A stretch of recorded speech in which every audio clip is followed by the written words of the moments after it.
சப்பாத்தி, பூரி, இட்லி, தோசை சூடான சாப்பாட்லேயும் போட்டு பிசைஞ்சு சாப்பிட்றதுக்கு ரொம்பவே சூப்பராக இருக்கும். குடமிளகா சப்ஸி எப்படி பண்ணுறதுன்னு தான் நம்ம இந்த வீடியோவில் பார்க்க போகிறோம்.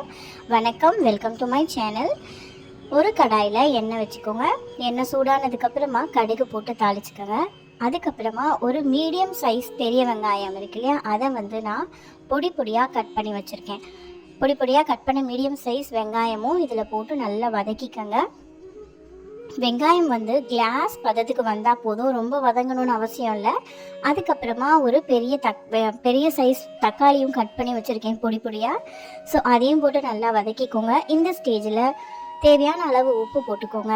அதுக்கப்புறமா 1.5 டீஸ்பூன் அளவுக்கு மிளகாத்தூள், காரத்துக்கு ஏற்ற மாதிரி மிளகாத்தூள் போட்டுக்கோங்க. 1 டீஸ்பூன் தனியாத்தூள் போட்டுக்கோங்க.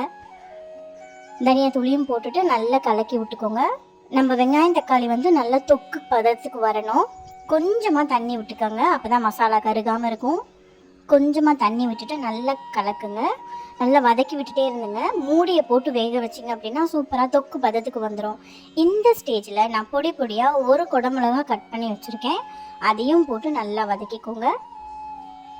இப்போ பாருங்கள், குடமிளகா இந்த வெங்காயம் தக்காளியோட நல்லா அந்த தொக்குலேயே வெந்துடும். மூடியை போட்டுட்டு ஒரு 3 to 5 மினிட்ஸ் வேக வைங்க. இப்போ பார்த்தீங்கன்னா சூப்பராக அந்த தண்ணி எல்லாம் வடிஞ்சிரும், சுண்டுட்டு நல்லா அழகாக சூப்பராக அந்த தொக்குலேயே குடமிளகா வெந்து அந்த குடமிளகாக்குள்ளே அந்த தொக்கெல்லாம் நல்லா போய் சூப்பராக இருக்குங்க. நிஜமாக சொல்கிறேன், சூடான சாத்தில் பிசைஞ்சு சாப்பிட்டீங்க அப்படின்னா ரொம்ப ரொம்ப அருமையாக இருக்கும். ட்ரை பண்ணி பார்த்துட்டு மறக்காமல் எனக்கு சொல்லுங்கள். நிறைய பேர் நம்ம சேனலை சப்ஸ்கிரைப் பண்ணாமல் பார்த்துட்ருக்கீங்க. நிறைய வீடியோஸ் வந்துகிட்டே இருக்குது. ஸோ மறக்காமல் நம்ம சேனலை சப்ஸ்கிரைப் பண்ணிவிட்டு பாருங்கள். இப்போ பாருங்கள், அட்டகாசமான குடமிளகாய் சப்ஸி ரெடி ஆயிடுச்சு.